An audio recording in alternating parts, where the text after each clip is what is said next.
Eu plantei meu milho todo no dia de São José. Tenho fé na providência que vai dar milhagrané. Pelos cálculos vou colher 20 espigas em cada pé. Pelos cálculos vou colher 20 espigas em cada pé. Ai, meu São João, São João do Carneirinho, você é tão bonitinho. Vou falar com São José, que é pra ele me ajudar. Peça pra meu milho dar 20 espigas em cada pé. Essa música do cancioneiro nordestino mostra a incongruência que existe entre o que o homem sabe sobre a vida e aquilo que ele pratica. Quer dizer, o homem foi criado animal, primata, hominídeo, há 2 milhões de anos. Foi a primeira criação da espécie.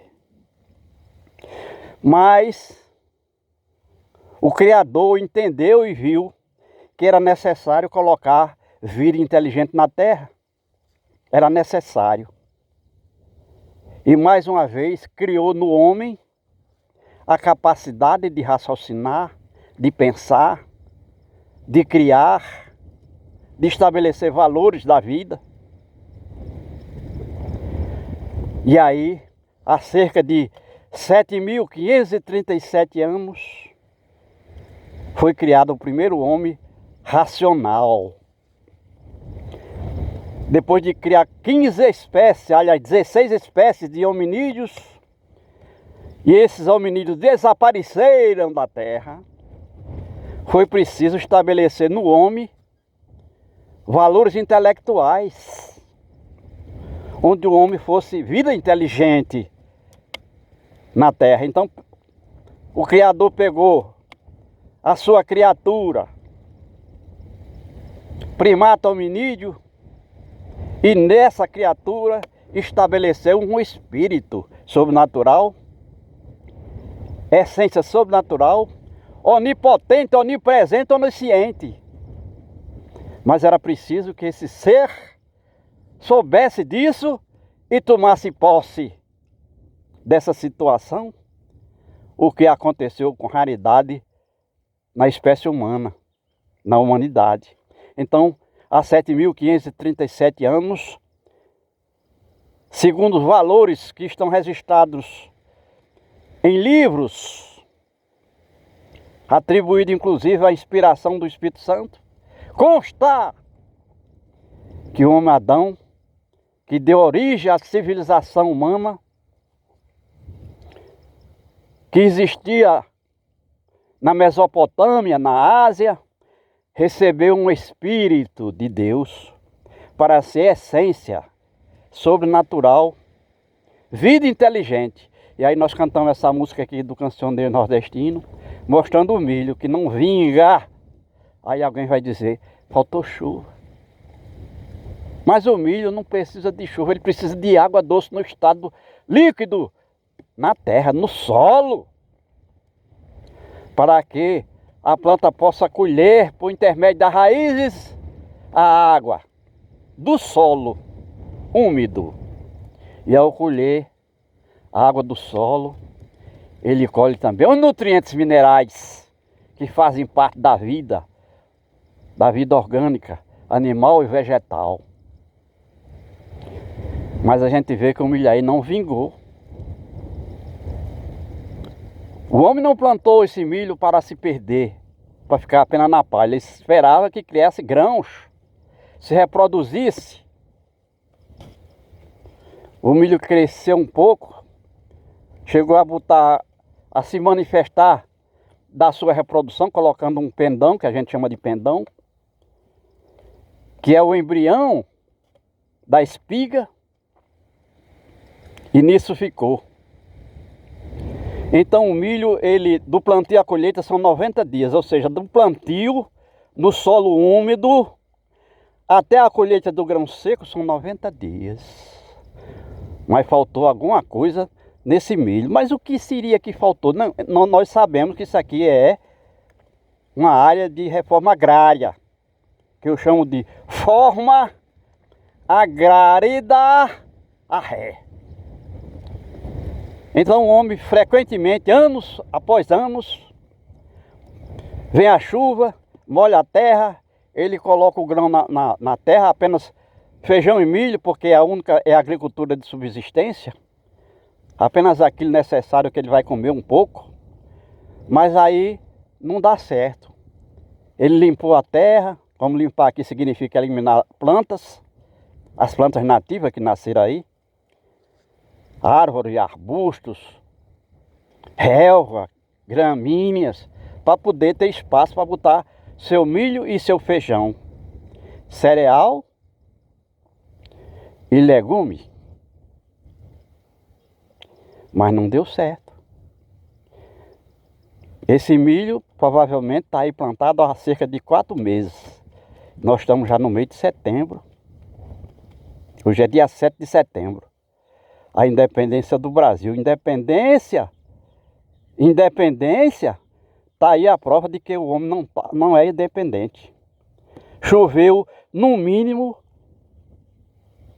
esse ano de 2025 nessa área, 400 litros de água por metro quadrado. Mas só que isso aconteceu desde o mês de janeiro, então agora, até o mês de julho, por exemplo. 400 milímetros, são 400 litros de água por metro quadrado. É um dilúvio. É como se aqui tivesse caído uma lâmina d'água de 40 centímetros de espessura. Mas não foi suficiente para manter o solo úmido por 90 dias. Que seria o que essa planta necessita de solo úmido para se manter viva, crescer, se reproduzir. Falta independência do homem. O homem não tem independência intelectual. Para esse solo se manter úmido, precisava ter água. E chovia hoje, aí passava 15 dias para chover de novo. Aí foge do solo, desse solo aberto, sem plantas de proteção, foge por dia 3,5 litros de água por metro quadrado. Ou seja, todo dia se perde aqui 3,5 milímetros de chuva, o equivalente a 3,5 milímetros de chuvas. Então, para esse solo permanecer úmido, durante 10 dias seria preciso 35 milímetros de chuvas. Só que, como a gente disse, vem a chuva, é muita água, mas ela foge. Então o homem estaria independente, seria o homem homo sapiens intelectual, se ele fosse capaz de captar água da chuva suficiente para fazer a sua lavoura, para criar, para produzir alimentos. Mas não tem isso aqui. Até mesmo a gente vai numa universidade de agronomia, que seria o especialista na agricultura, a gente não vê essa informação, não sente essa informação. É como se o homem estivesse ali apenas para receber um canudo de papel e quando sai não tem aplicação prática. Porque ele desconhece as leis da natureza. 400 milímetros de chuva no Rio Grande do Norte. O Rio Grande do Norte tem 53 mil quilômetros quadrados, mais ou menos. Se choveu 400 milímetros aqui, choveu 21 bilhões de metros cúbicos de água da chuva em 2025. E o Rio Grande do Norte está em crise hídrica. Não tem água nos açudes, é tudo seco. Tem açude aqui no Rio Grande do Norte, no Seridó, que encheu e sangrou esse ano 2025 e já está seco. Está provando que com o atual clima, captar e armazenar água da chuva no chão a céu aberto é bestialidade humana.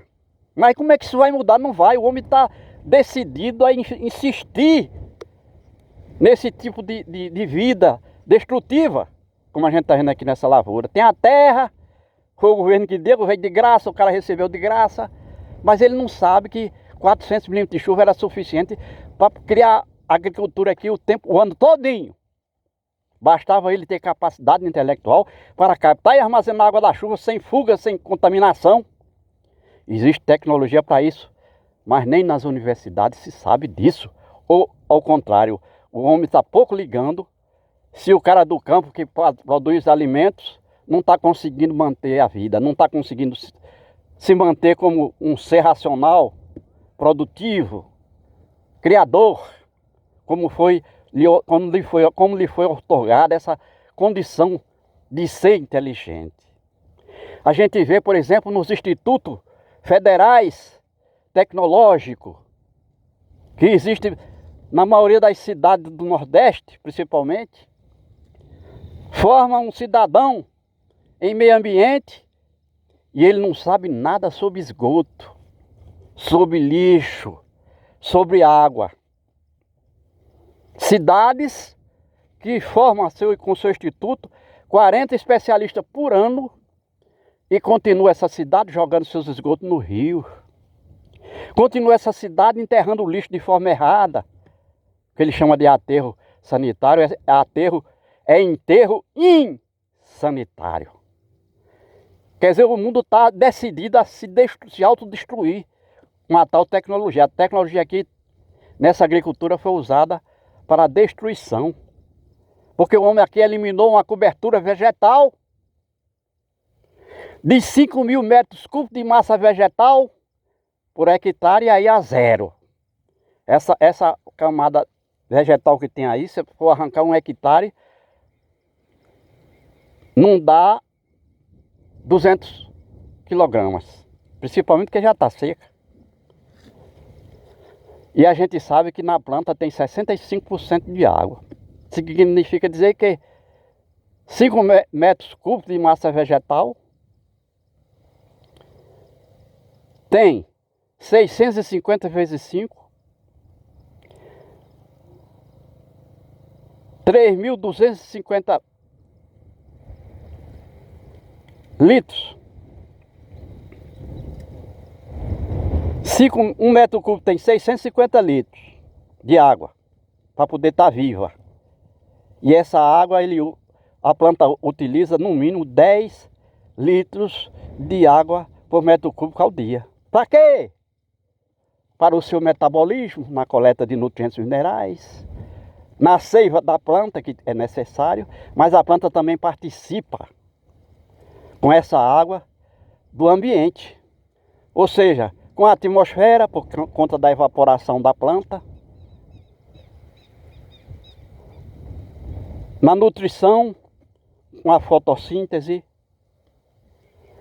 Tem que injetar água no chão, se tiver o solo seco, para poder fazer a coleta de nutrientes minerais. Então, 10 litros de água por metro cúbico de massa vegetal é a água que circula por dia entre a planta, que é um dos elos do ciclo da água, e os elementos da natureza. E a planta não é somente a fonte de alimento dos animais.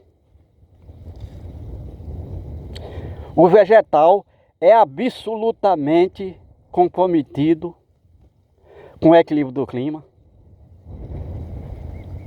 com a formação do solo, com a proteção do solo, com a formação de nuvens, porque circula a água entre a planta e a atmosfera. A planta cria vida, sua própria vida, porque a planta é autótrofa. Converte os elementos da natureza em matéria orgânica.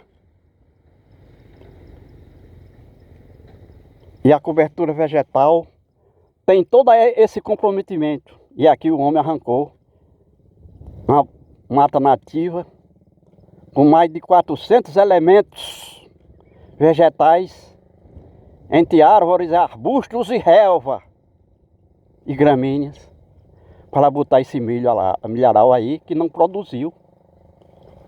Secou. E agora essa planta aí não tem nenhuma contribuição com o ambiente. Deixou de ser uma planta, a planta deixou de ser um elemento autótrofo. O auto significa autoformação, autocriação. Porque os elementos da natureza são verdadeiramente parte da planta e a planta é parte desses elementos. E o resultado desse desastre, nós estamos numa reforma agrária, numa terra da reforma agrária, que nós chamamos de forma agrária a ré. A gente vai até mostrar a cerca aqui para ninguém pensar que nós estamos fazendo algum exagero. O homem não consegue tirar o sustento da terra, imagina se vai poder manter uma cerca, um cercado. Claro que não. Ele só tira aqui o suficiente para se manter vivo e se manter vivo o suficiente para conseguir, através da política partidária, que a gente sabe aqui que é uma fonte de corrupção, de desmantelo, conseguir recursos para ir se mantendo. Aí tem o prefeito lá que cria, o governo federal manda muito recurso para fazer tudo. E aqui o prefeito pega ou a prefeita pega uma parte desse recurso e aplica. Fazendo, vamos dizer assim, escolas. Aí uma escola que poderia ser feita com 600 mil, custa o dobro. Para fazer, por exemplo, um hospital que custaria a construção 4 milhões, lá vai para 8 milhões e sai por aí. Aí o dinheiro brasileiro vai sumindo nessa política nojenta, onde tudo depende do político e o político certamente vai lá, mas para cuidar dele mesmo, dos suas riquezas e perseguir seus adversários, porque ele não quer concorrente. Então nós estamos mostrando aqui que é por isso que o Brasil não dá certo. É um país muito rico, muitos recursos naturais. Aqui mesmo nós estamos no Nordeste, aqui é chamado de semiárido. Homem, como é que semiárido hídrico é onde chove de 300 a 500 milímetros. Aqui tem ano que chove 1.200 milímetros. É um dilúvio. Mas só que o homem, desde os escritores, já foram mantendo aquela ideia de que o Nordeste era seco. Aquilo ali era teatro. E terminou colando como sendo real. Então hoje o homem faz seca aqui, como está acontecendo em 2025, com 400 milímetros de chuva. Isso é um dilúvio. Mas como é que a gente vai mudar a cabeça do homem? Na realidade ele não tem interesse nenhum. Ao fazer esse tipo de política, do pega lá da cá, principalmente na compra de voto, que é a compra de voto a gente significa que é os currais eleitorais. O homem joga aquele povo ali naquele sistema, preso, dependente dos recursos que ele vai dar. E aí a pessoa não tem como negar um voto, é só botar uma cruz lá no nome da pessoa. Aí recebe cada voto no tempo da eleição, um voto aqui custa R$200. Não dá muito, não é muito, mas dá para comprar uma garrafa de cachaça, dá para comprar maconha, cigarro, tabaco. E sai por aí. Então dá uma revolta numa pessoa que quer viver como pessoa do bem num ambiente desse. A gente está vendo aqui, o homem recebe a terra de graça, recebe dinheiro para plantar e não colhe, porque não tem nenhuma assistência técnica. E se tivesse, seria mais uma bobagem. Como a gente disse, imagina o camarada ir fazer um curso de meio ambiente no Instituto Federal de Tecnologia, de Ciência e Tecnologia, e não sabe o que é esgoto, não sabe o que é lixo, nada aprendeu sobre isso. Tudo na teoria e dava para fazer na prática, porque a própria cidade é um laboratório de destruição. Como a gente disse, os esgotos jogados no rio sem tratamento, o lixo queimado ou sendo enterrado, a água, tem um açude na porta de casa, mas o líquido armazenado no açude é impróprio para o consumo humano. E era água que veio da chuva. E não é próprio para o consumo humano, porque ali tem toda a qualidade de imundície, de sujeira da própria cidade, que vai jogando ali como se aquilo ali fosse uma fossa. Então esse homem de meio ambiente não sabe nada e vai morrendo com um canudo de papel debaixo do braço, do curso que fez e não sabe nada. É como se fosse um inimigo da natureza. Aprende tudo errado. Ou não aprende nada.